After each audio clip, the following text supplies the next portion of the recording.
Rogue Agent warning. I love The Division. Books, comics, collectibles. I play this on multiple systems. No crossplay.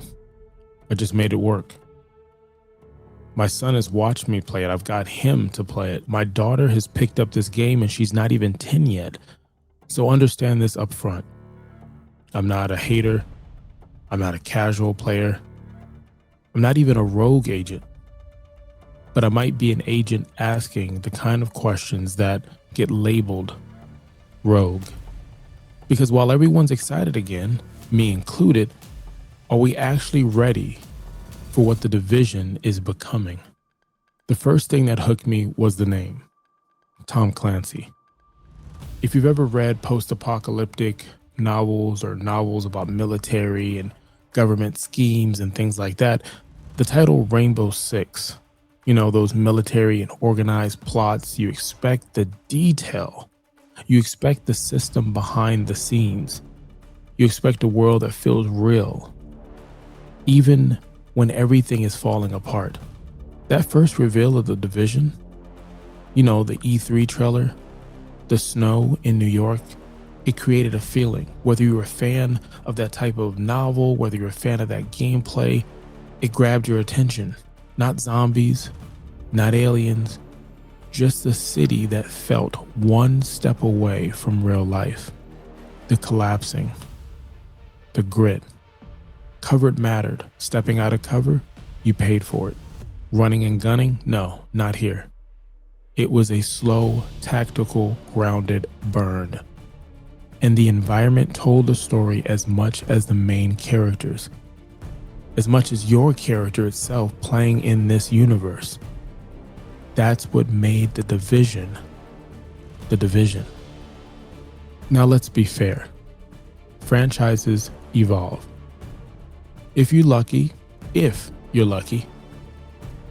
get the first game, maybe a sequel, expansion, downloadable content, and that can turn into books, comics, TV and movie, mobile.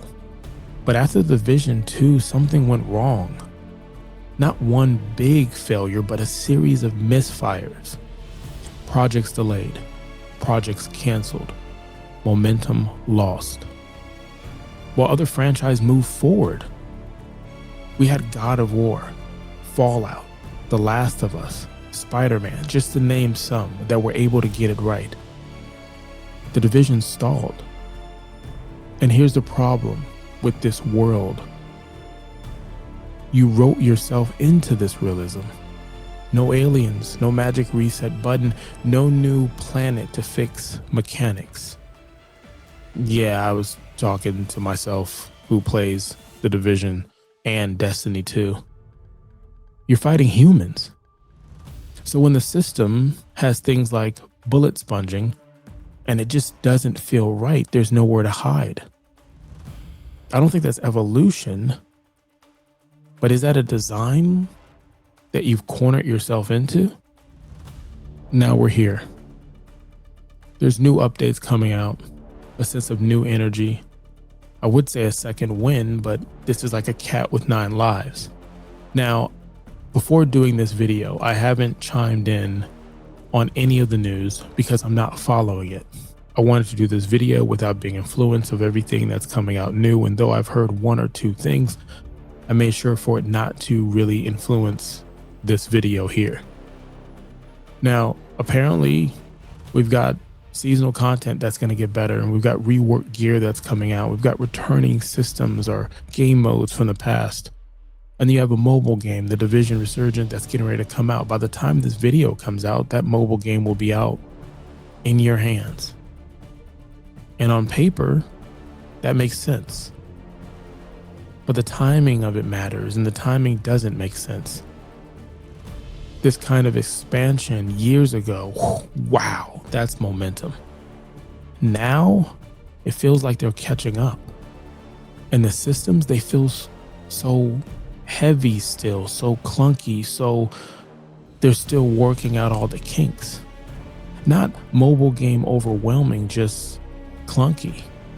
If you're a new or returning player, there's so many systems and things you need to figure out. Unclear direction. It feels like you're constantly resetting your builds to deal with the power curve that hasn't changed. It's just the style of the game is changing. Every season has its own modifiers, right?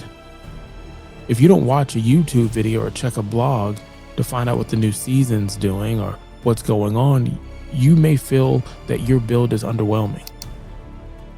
Now in this game, there's times where you feel strong. You feel like the hero that you intended to be from the moment you played this game, but then you're back on the grind. Again, looking for the next loot to be better than the loot you already have. Again, looking for that one weapon that's going to be better than the weapon you currently have. And again, trying to do it all over again. And don't get me wrong, that's the fun about these kind of games. It's grindy. You're constantly searching for the best gear. You're constantly searching for a gear that's maybe, if you're lucky, 1% better than the gear you currently have. And don't get me wrong, I enjoy all of that. Now, let's talk feel. I won't go into a lot of detail with this. We have other videos that kind of go with my feelings on the Division 1 and the Division 2. And I'll try to circle back after I check all the news that comes out of what the Division 2 and possibly the Division 3 and the mobile game have to offer. But Division 1 felt heavy. It felt slower, more cover based. In Division 2, it felt more run and gun. You can see the contrast from visually. Like Division 1 was a blue haze. It was grittier. And Division 2 was bright and it was sunny and it was fast paced. Neither really solved this. The issue of gear balancing, your skills and builds being able to be diverse, where you didn't have to rely on the meta. You could experiment and do your own thing. You could play as a group and have that synergy. In-game identity. Both games, by the time you get to the end of the story, but the end of your build, you're left with these questions that don't really get any answers. And now, we're seeing a much older system, game engine at least, that's coming back with new gear and some new modes. I mean, even some of the new gear that I've whispered or heard about was a feeling of, hey, remember this skill that nobody used, but they wanted to use it, but again, it just didn't fit the ecosystem of what the game had in store? Well, guess what? We've got a gear set focused on that, just that skill alone. Give it a try. And that tells me something. Not everything is working the way it was intended. And when your foundation isn't solid, everything you build on top feels, well, temporary, shaky. So here's the real question. With everything from what we're seeing in the cosmetic store, to the gears and things that they're changing, to what feels like at times a testing area for the Division 3. Do we trust the long-term direction? Not the devs' effort. Love for the devs and the people who've worked on this game past, present, and future. Not their passion. The direction.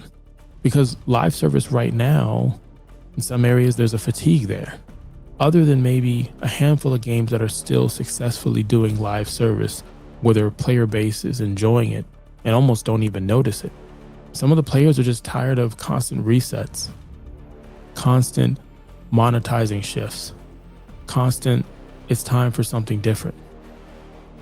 And the community, it's split, sometimes split into separate factions, not agents versus rogues. It's hopefuls versus the cautious. It's the veteran players versus the new players, or even the returning players. It's this is black versus what did we lose? So agent, let me ask you this. If the division keeps evolving like this, at what point does it stop being the division to you? Not me, to you. because I want this game to succeed. Parts of me, I need this game to succeed. I want the devs to win. I want the community to grow and enjoy what we've been playing for, wow, over a decade. But if The Division 3 isn't everything this franchise needs it to be, and that's not just for us playing the game, it's also for some shareholders and executives that have the power to do what they're doing now, then all of this was just a long setup. And then the Division 3 series, if it's not successful right out of the gate, then the whole franchise is dead on arrival. Hit the subscribe button, join the collective family. You could have been anywhere in the world and you chose to be here, and I greatly appreciate that. Until next time.